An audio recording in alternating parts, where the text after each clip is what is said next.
Okay, so this is the 15% profit formula. And I wanted to host this workshop because profit is something I coach my clients on often. We talk about profit and numbers a lot in our coaching sessions. And it's also something that I am very passionate and excited about. I do believe that small businesses are the backbone of all economies, right? But I think that in South Africa, we are in a very unique situation where we have a very high unemployment rate. And if we can get more small businesses profitable, we can make a bigger impact in our communities and not just in our own lives, but also the people that we bring onto our teams. I always say that if we look at all of the small businesses in South Africa and we could get each small business to just employ one person, imagine the impact of that, right? It would be life-changing. It would be incredible if we could get there. There's also so many of the odds that are just stacked against us when we think about building our businesses, right? There's so many things that we just can't control. And profit might feel like one of those things that you actually don't have a lot of control over, but you do, right? So hopefully this workshop is going to give you some insight and shift your perspective in terms of how you think about profit and how you approach it going forward in your business. So for those of you who are new to me, my name is Ilonka Ras. I like thinking of myself as a Chief Freedom Officer for my clients. I absolutely advocate for freedom and profit inside of their businesses, but also for fulfillment, right? So I've been a business owner forever. I've never actually had a normal, quote unquote, job. I've always been a business owner. I think I had a normal job when I was 16. I worked at Foschini's and I think I held that job for about 6 months, and I was like, this is so weird to ask someone when I can go to lunch, or like answering to people was just really hard for my brain to adapt to. So I've just always been in business. I've also been a strategic intervention coach for the past 7 years, working with clients very intimately inside of their businesses over extended periods of time. Most of my clients stay with me for years, which is a privilege and also an honor. And yeah, I just absolutely love what I do.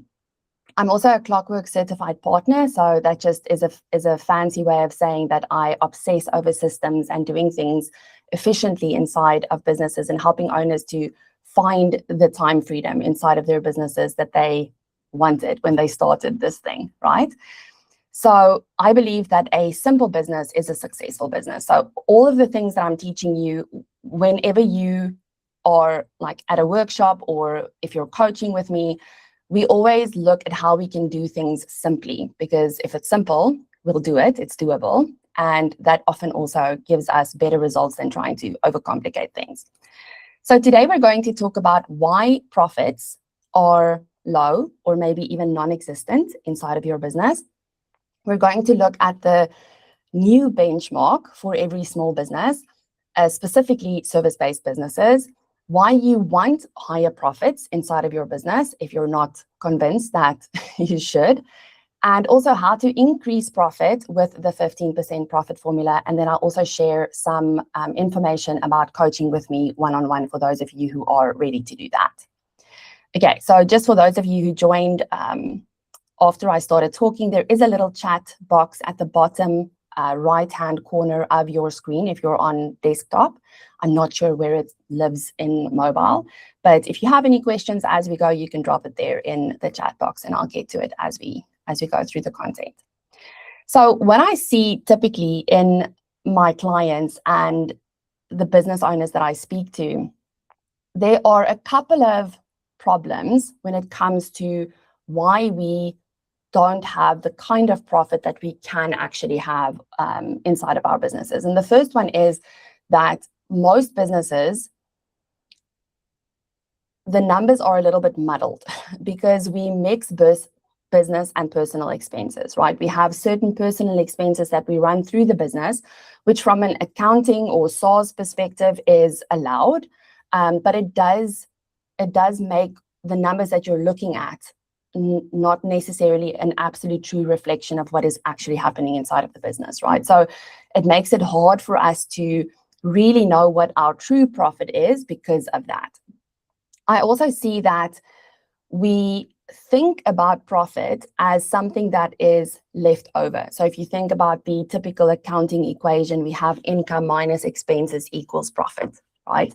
And so profit comes last. It's not something that we necessarily think about on the daily, and it's not something that we prioritize as it has to be there. It comes first. So Mike Michalowicz, who wrote the book Profit First, he actually changed this accounting equation and he said income minus profit equals expenses, right? And so it's a different way of thinking about profit and looking at the profit that you could have inside of your business. But also, instead of looking at it from a hindsight perspective, you are, in essence, if you do that shift in your mindset, you start planning for profit, right? You start designing the business around profit. And that's when things change dramatically for us as business owners. The other problem is we also see it as a nice to have, right? We often think that if we pay our bills and if we can pay ourselves, then everything is okay.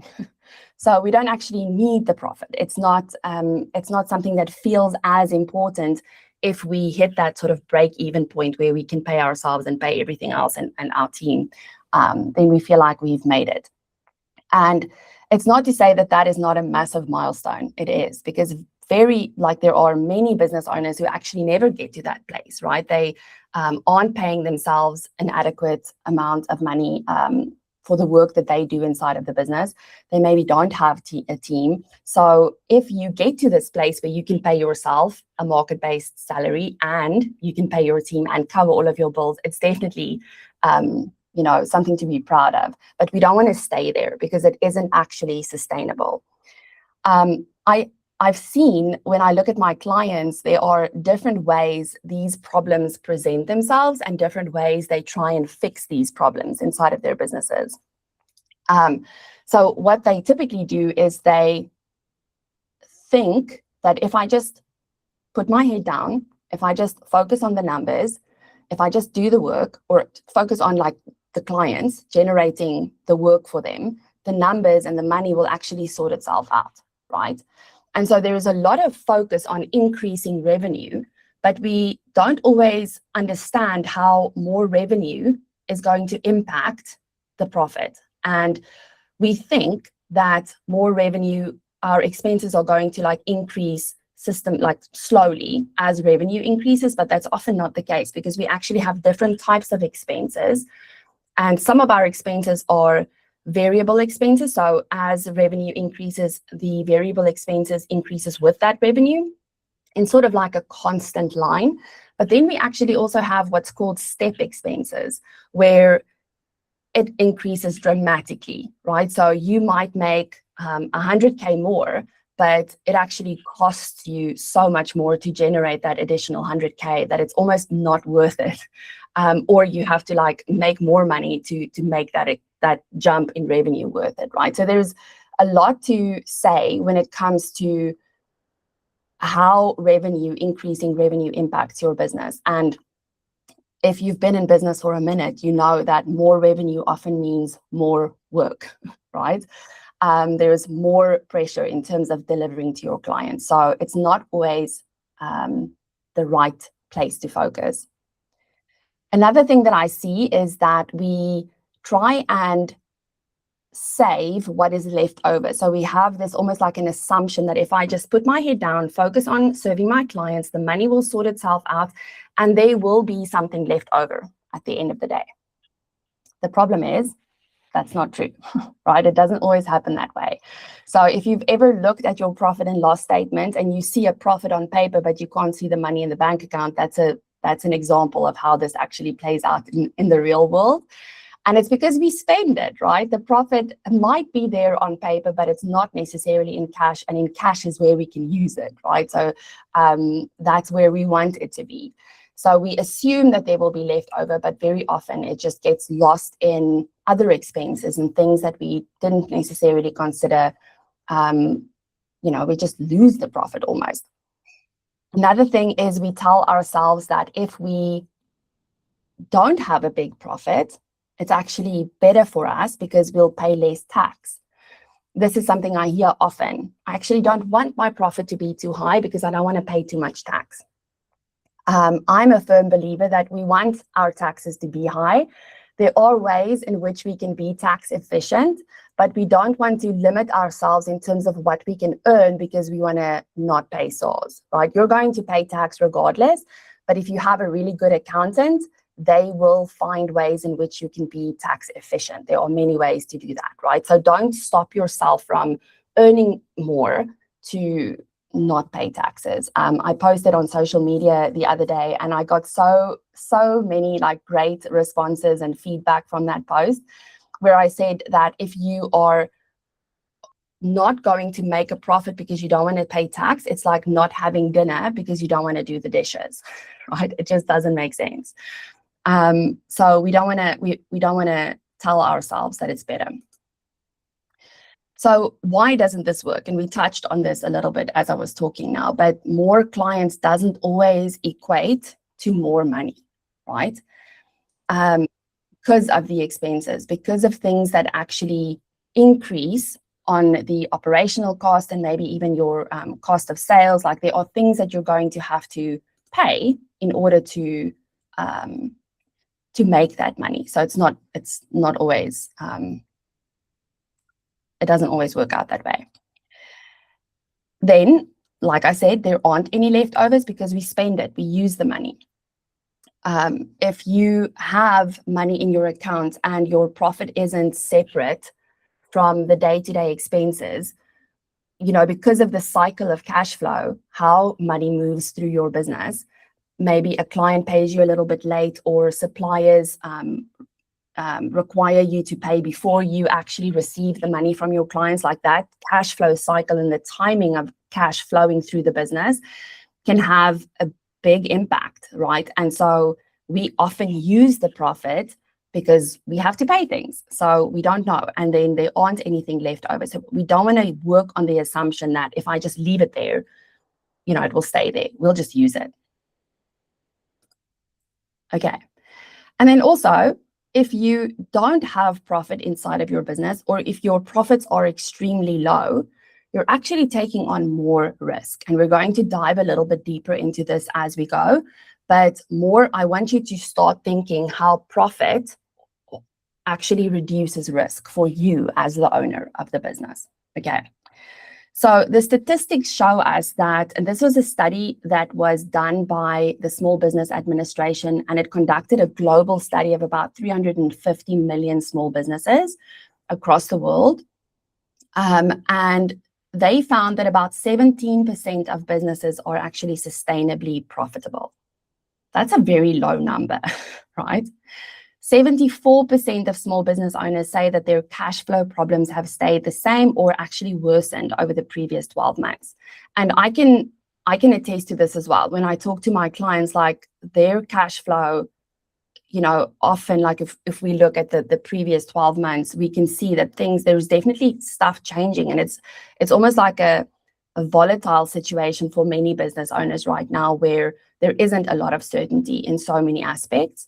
And so many things impacting us that, you know, it's a hard game that we're playing. And if we don't have cash flow, it creates so many problems for us. Like we need cash to stay alive, right? It's the lifeblood of our businesses. They also found that over half of businesses that they surveyed couldn't cover expenses beyond 15 days. So that's what I call your runway, right? How long can you survive? How long can you keep the business doors open if you don't generate an income, right? So, or if a client pays you late, for example. Another way to think about this as well, I know like some accounting experts call it being fully capitalized, right? So how long can you actually run the business if money isn't coming in as quickly? So there are two things that you need when it comes to profit. The first one is you need a system for profit, right? You need to have profit baked into your business, and you need to have a way in order to make sure that that profit is protected. Secondly, you need to raise the standard, because some of you might be looking at your numbers and you might think, we're doing well, right? And it doesn't mean that you're not doing well. It's just like questioning whether there is more available for you and why you would want more, why you would not want to stay where you are right now. For some, it might be very like a great time for you to actually raise the standard in terms of what you pay yourself, because I see two extremes when I look at my clients. Some of them are not paying themselves a market-based wage, and so they have a team, but they're not actually paying themselves well. And so there's a lot of strain in their personal life and just in terms of money in general. So you have to raise your standard and pay yourself more, right? And certain things need to happen in order for that to happen. But on the other end, I also see clients who are paying themselves too much out of the business, right? So there's a lot of personal expenses running through the business, and they almost forget about that they forget about the medical aid and all the things that the business pays for them. And they just look at the monthly transfer they do in terms of salary, but they aren't adding all the other things the business pays as well. And if you do that, if you put it all together, the business is actually paying them too much, right? And that is starving the business. So we need to raise our standards, not just for ourselves, but also for the business that we're stewarding, right? Because in essence, we are the caretaker of this business. And if you start looking at your business as an asset, I believe these two things will happen naturally. And this is something that I feel very passionate about, because I know what it feels like to sit on the other end of a table and having to retrench people, having to close businesses down because there just isn't enough profit or cash flow inside of the business. And so I have always been very focused, because I think of like that pain and not wanting to go through that again, although there's no guarantees. I have always been very heavily focused on having a money system inside of my business, so that I'm not constantly having to think about where money goes or what I need to do with my money as it comes in. I have a very specific system, and I teach this to all of my clients as well, where every rand that comes in has a purpose, right? There is a place for it. And I do this for my businesses and also for my personal life. And it's served me well. As a result of having this money system, I am able to have 3 months of cash reserves or runway in my business. So I know that, it's okay. Like, my business will be okay for at least 3 months if there is no money coming in. And the benefit of that is it relieves pressure, right? It relieves that pressure of like, oh, a client is paying me 7 days late, or for some of my clients, 120 days late, right? That can be devastating to a business, especially if it's like project-based businesses with large amounts of money coming in from a project. That can be very devastating. I also have my SARS money set aside. I never worry what I need to pay to SARS and whether I actually have the funds. I do know one thing: you don't want to be in debt when it comes to SARS, because they slap you with penalties. It's crazy. But having a money system means that the SARS money is set aside and it's taken care of, and you know that it's not going to be touched, and comes the time you need to pay SARS, it's there. This has also resulted in us being able to pay off our home in less than 5 years, because I actually had a plan for the profit inside of the business. I'm a big proponent of investing back into the business, but you don't want to invest so much back into the business that you're not also taking care of that shareholder hat that you wear, that you need to get a return on what you're like, a return on this asset that you own, right? And so being in this position, I think, has allowed me to think less of like the basic financial things that we often stress and worry about when there isn't a lot of money, versus now I can actually just focus on building wealth for my family and for the generations that come after me, right? Which is a very exciting place to be. So the reason why I'm telling you this is that there are so many benefits, such massive amounts of impact that are available if you allow yourself to make profit a non-negotiable inside of your business. break even isn't enough anymore, right? We shouldn't be okay with break even. And so what I want to do is I want to talk you through the sort of benchmarks. This was actually something that was created by Craig Crabtree. He's also a very well-known author in the financial space.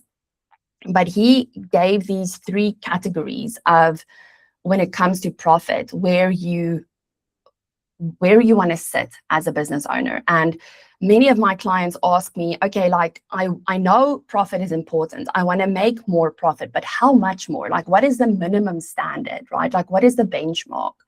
And typically, break even was like the minimum, right? We want to get to break even because then we can at least breathe to a degree, right? And we're not like taking personal funds and pushing that into the business. But I also know from experience that that's actually not true, because if you're at break even, so if you're at 5% profit or less, you're actually in a situation where if one client cancels, or there's one bad month, or a dip in the economy, like whatever there's so many things that can happen, then you are going to have to fund it from your personal finances, right? And this is something that often happens. We take out personal funds and we push it into the business to pay bills. So if you're at 5% or less, that actually puts you in this place that Craig calls your business is on life support. And so anything can happen, and it typically does. And that means that you're in trouble, right? If you're at 10%, this actually means that you're in a good place, right? And he calls this the new break even. I do believe that as service-based business owners, we can push this a little bit to the 15% or more mark even. But we have to take into account that you need to be paying yourself a market-based wage as the owner of the business, right? So if you're not paying yourself, you might be saying, oh, my profit is like 50% or whatever it is, but you're not actually paying yourself. So then you need to first add in how much you pay yourself, or you need to add in that market-based wage before you actually calculate your profit. But being at that 10% mark means that you don't need to inject personal money into this business, which reduces your risk, the risk that you're taking as the owner, right? And then obviously 15% or more is where we actually want to be. This is actually the benchmark, the new standard, right? And the reason being, if you're at 15% profit, you now have options. You now have more meat on the bone to work with, right? And I want to give you just a couple of examples of what this could actually look like if we look at some numbers. So if you are at, let's say, 3 million in revenue, and obviously you can calculate this for where you're at for your business. Some of my clients are doing 20 million or more a year. And depending on what industry you're in, there are different things to look at. But for the most part, you want to look at what your bottom line profit is, right? Before you pay any taxes, so pre-tax profit. If you are at 5% or less, your annual revenue on a 3 million, your annual profit on a 3 million revenue is about 150,000 Rand, right? But that means it's 150,000 for the year. And I mean, you can think about what clients pay you, like that can be eaten up very quickly. Just if you go a week over the budgeted labor, for example, right? That can eat that profit up very quickly. So there is a lot less wiggle room for like mistakes to happen and inefficiencies to happen inside of the business. So you're in essence at a place where you're living paycheck to paycheck if you're here, right? If you're at 10%, that puts your annual profit at about 300,000. And this gives you a little bit more breathing room, right? It'll also help you to actually build up that cash reserves that you want in the business, that the runway of maybe 3 to 6 months of expenses. It helps you to build that up faster. You are able to pay debts off faster, right? So having that little buffer actually makes a massive impact. But if you look at the difference between being at 5% profit versus being at 15%, now things start getting exciting, right? Because the difference here is that between 5% and 15%, it's 300K, right? That's a lot to work with. So you are very quickly able to build your cash reserves. You can actually hire easier when you have that money, versus what we often do is we hire first and then we just hope, that the business will pick up. But inevitably, when you bring someone into the team, there is a period of inefficiency, right? Because people need to learn, they need to be onboarded, they need to learn your systems and get into the groove of things. And so there is inevitably a little bit of a dip, because you are typically the one doing that training and helping the team get up to scratch, right? So that's something to take into consideration as well. But at the end of the day, profit doesn't just help you to grow your business, it actually grows your options as well. Because of that cash buffer that is now sitting inside of the business. And it gives you the option of now deciding, okay, what are we going to do with this profit? Are we going to reinvest it back into the business? Inevitably, a portion of that's going to go to SARS. But what are we going to do with the rest of it? Reinvest it back into the business, build up that reserves, pay off debt, take out dividends as the shareholder of the business, right? But regardless, it gives you options. So if we look at why and what specifically, it creates a financial buffer. Like we said, you're able to have more cash inside of the business so that you can work with those unexpected downturns that come with the business. It prevents personal liability. In essence, you're not putting as much of your own personal finances into the business. There are so many business owners that I speak to that have put so much of their own money into the business, and it's very clear that the business is not working. But because of the amount of effort and money that they've put in, they're just continuing to hold on, right? And so that happens when we've invested so much. We almost get to this desperate place where we want to try and save it. It also eliminates vulnerability, because of the fact that a client might pay you late, or something might happen inside of the business, then that cash buffer is there. It also helps you to buy back your time. So you're able to hire more effectively and without the pressure and stress of, can we actually afford it?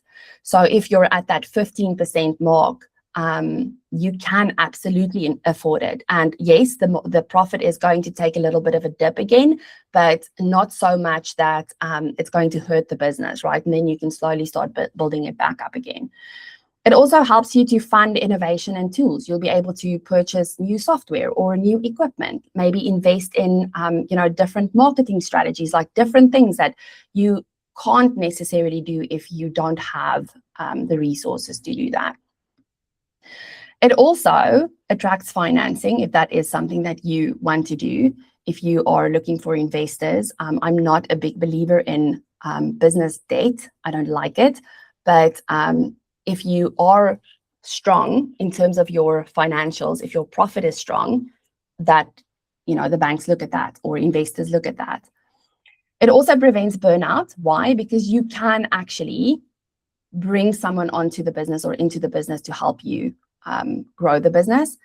It also helps you to build a sellable asset, right? I always tell my clients, even if you are never going to sell your business, you have to treat it like you're going to sell it, because you will treat it differently, right?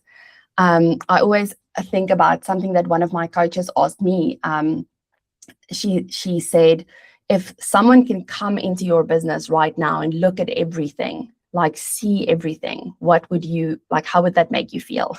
If you had to show someone the behind the scenes of all of it, would you be oh, I don't actually want them to see anything, or would you feel proud, right? And I think this is such an important question to ask yourself, because if you're building it like a sellable asset, you would treat it that way.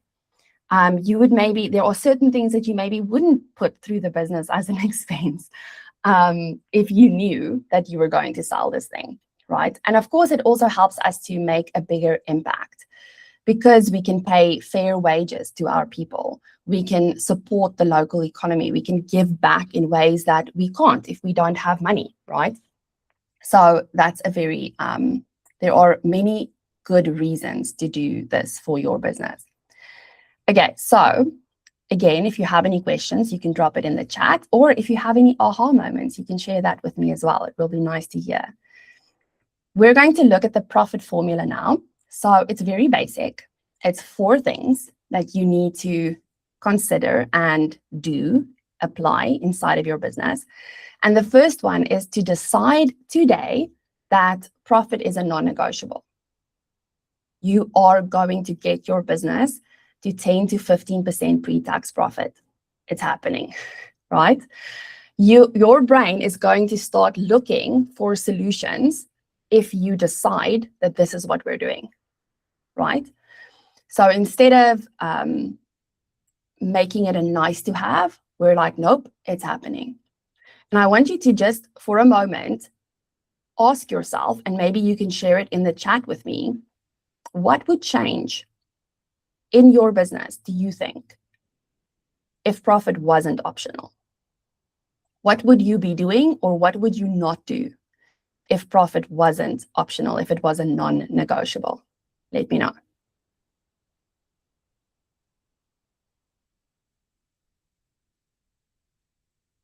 The second step is to protect the profit. And this is critical, because if you leave profit in your operating account, you will use it, just like you will use SARS's money as well, right? So you have to have a system, and you have to move your profit. You have to move your profit, set it aside so that you cannot touch it. You have to protect the profit sometimes from yourself, right? Okay, so Milena says, I would find ways to make it happen. Yes, exactly. Something that I have noticed is in my clients, like as soon as they decide it's a non-negotiable, their entire relationship with their numbers changes. Like they're not afraid to look at the numbers anymore. In fact, it's exciting. One of my clients, they might be joining us a little bit later, but they told me the other day, like they have their money dates every week, and it's actually exciting to have that discussion and to look at the numbers and to see the cash reserves building up, to see things getting better, right? So it starts with what we're thinking about the profit. It starts there. Okay, so decide profit is a non-negotiable, protect the profit by moving it to a separate account. And then the third step is to forecast 12 months ahead. Now, for some, this feels like a very daunting feat. It feels like a mountain to climb.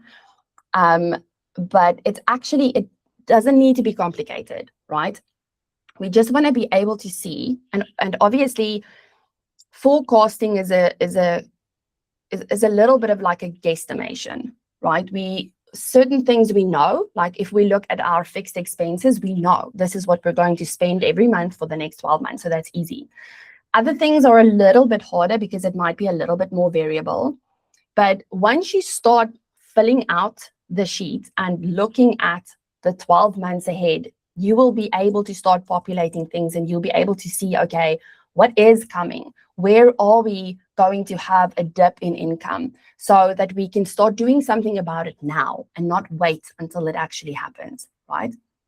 So when we do that, when we start looking 12 months ahead, which is the opposite of what we typically do, we look at, in hindsight, we look at things, we look at our financials or the previous financial year, and we're like, oh, this is what happened, but we can't do anything really to change that, right? Because it's done. We can use that data to help us, to inform us about like the patterns that we have inside of our businesses, and that's great. But we want to start looking forward at least 12 months ahead, so that we can start planning more effectively.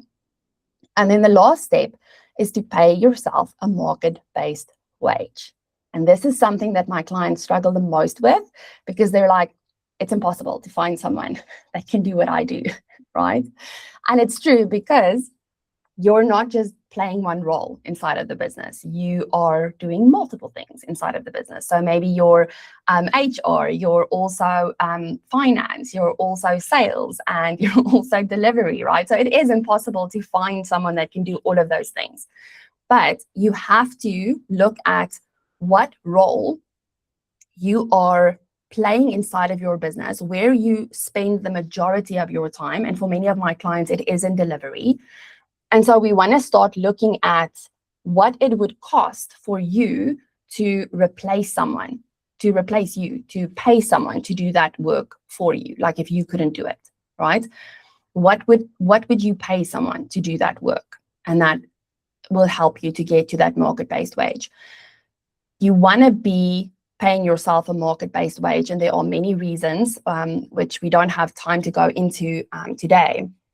But one of them being, if you pay yourself too much, then it's actually hard for you to bring someone in and take over some of the work that you have on your plate and still pay yourself what you're used to getting, and the business be, and also let the business be okay, right? Like there's a lot of like push and pull things that happen that we need to take into consideration. But if you're paying yourself too much, then it creates problems. If you're paying yourself too little, that's also a problem, because it's not sustainable for you as the owner, right? There's a lot of resentment that often creeps in because we do work for clients and we're like, this is not worth it. Like, I'm not getting paid enough for this, all this drama, right? And then we often back out of the business because of that, right? Because we're not actually, it's not actually feasible for us to do that. Okay. So Kim says, to see the profit on paper, I would probably stop thinking everything is failing, because it's not. It's also not feeling like everything is for nothing. Yeah, exactly. When we can see the profit on paper, it feels good, but it feels even better if you can see the profit in your bank account, if it's like numbers on the screen that you can like draw from, right? So that's where we want to be. Okay, so where do we start? And this is, I'm going to give you some time. You are welcome to take screenshots of the slides as we go, but promise yourself that you will get the answers to these questions, specifically this first question, today, right? So find the answer today so that you know what your current profit is. Okay. So you're going to calculate your pre-tax profit, and you're just going to take your revenue and for whatever time frame you're looking at, right? So if it's the last 12 months, last 6 months, last month, doesn't matter. But what was the revenue? What is your cost of sales if you have cost of sales? What is your salary? I'm putting it in there because I want you to remember that you are paying yourself a market-based wage, right? So what is your salary, and what are the other operating expenses that happen inside of the business? So in essence, revenue minus all expenses apart from tax. That is your pre-tax profit. And then you can take that and divide it by the revenue to find the percentage. Let me just move back to that slide quickly.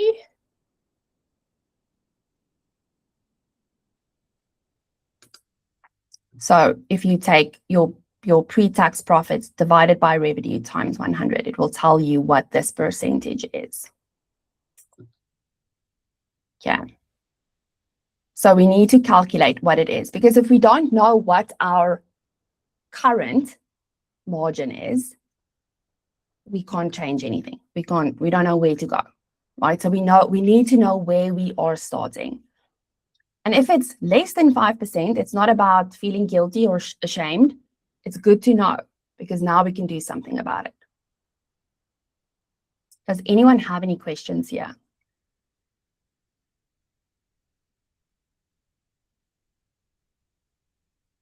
Okay. The next step is to lower your expenses. So if you're, regardless of where you are in terms of the pre-tax profit, you want to look at every single expense that is going out of your business, and you want to ask yourself, is it really necessary? Is it bringing a return?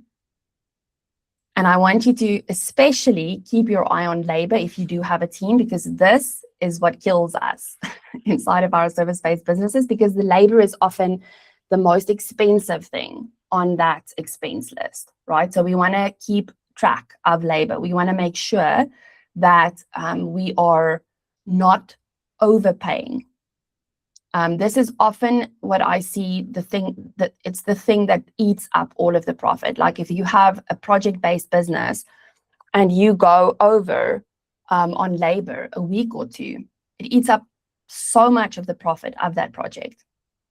So this is something to really, really take into consideration and keep an eye on. So what I always suggest my clients do is to actually take their bank statements, print out as many as you can on your banking app, right? So ideally the last 12 months, and line by line go through it. And yes, it's an exercise, right? It takes some time, but you will thank yourself. Your future self will be grateful if you do this exercise. Because what often happens is we are paying for things, and because the money is there, we're not necessarily as awake to it, but we're paying for things that we don't actually use, or we signed up for a thing that we forgot to cancel, and now we're going to be hit by that annual bill again. And it's not useful. We're not using it inside of the business, right? So we want to always keep an eye on our expenses, also knowing that there's only so much you can cut, right? So you can only be so frugal, and then you can't cut anymore, right? But we always want to keep an eye on this. And then once we've looked at the expenses, we want to ask ourselves, okay, is it possible? In which ways can we increase our revenue without increasing our expenses? And this is where the forecast comes in really handy. And for those of you who are going to book a consultation call with me this week or next week, you will actually get my forecast sheet as a free resource. But you want to do the forecast for the next 12 months so that you can do what I call a what-if analysis. So if we increase revenue, what happens to our expenses? What changes? And so we can play with a couple of options, right? We can play with different scenarios and see what happens if revenue increases, what happens if expenses decrease or increase. So that's a very useful exercise to do. So when we think about profit, we're always toggling different levers. It's our expenses that we can tweak and make it a little bit lower. It's our revenue, we can make that more. But we can also look at where we're maybe not working as effectively or productively as we could, because that also has an impact, right? It costs us if we aren't efficient. So that is the profit formula. That is the practical things that you can start applying in your business today.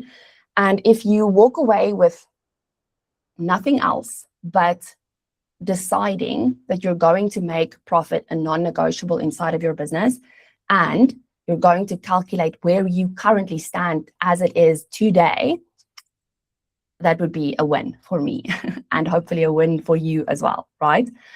And for those of you who are interested in working with me privately, I actually do have a couple of coaching spots going open this month.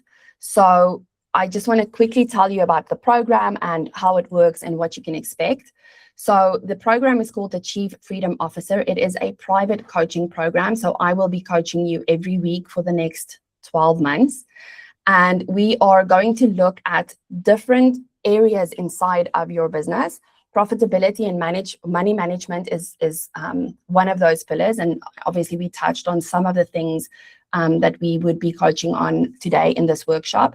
But we would also be looking at your time, right? And how you and your team, if you have a team, are spending your time. Like how optimized is the time in the business, right? Because that is in essence your most valuable resource. And especially as a service-based business, right? We need to be efficient and effective with what we do. But the purpose of the time management is also to get you back to a place where you're actually doing the work that you love. You're doing the work that lights you up, and you're letting go of the things that maybe don't light you up as much, right? So that's what we will be focusing on. Then we'll also look at all of your back-end systems, and we'll look at where we can optimize, streamline, organize things on the back end so that the systems do the heavy lifting and you're not walking around with everything inside of your head. We're also going to look at building and managing your team. So if you don't have a team, we will look at who you need to hire first, right? What are they going to do specifically? Can you afford to hire them? What needs to be in place for you to hire them? If you have a team, this work is often centered around balancing the team, making sure we have the right people in the right roles. And then, of course, profitability and money management. We look at that money system that I spoke about, and I help you to implement a system for the cash inside of your business. And then last but not least is stress management, because being a business owner can be quite stressful, as all of you know. So there is a lot of mindset work and just work in general in terms of managing the stress as you go. So you can head over to ilongaras.com/consultation to book a spot in my calendar. If you cannot find a spot, please send me an email and we will figure something out. I would love to talk to you. And as I said, if you book this week or next week, you will get that cash flow forecast tool calculator sheet that I give all of my clients that will be very helpful for you in doing these exercises. Okay, so let's go to questions. Judy says, maybe a bit off topic, but how many bank accounts do you suggest? Yeah, so it depends. I would need to know like a little bit more about your business, but typically we have the operating account, and that is where money comes in, and depending on where you are, also where expenses are being paid out from. Sometimes I do make a suggestion that you have a separate income account and a separate operating expense account. But for the majority of my clients, it's really not necessary. It's just an extra account. But it's the operating expense account. Then we have a SARS account. We have a profit account. And then we also have a cash reserves or a retained earnings account. If you are not paying yourself a consistent salary, you would also have an owner's compensation account so that you, as revenue comes in, you can start building up that fund so that you start getting used to paying yourself every month. So I hope that helps. Yeah, you're welcome. Anyone else?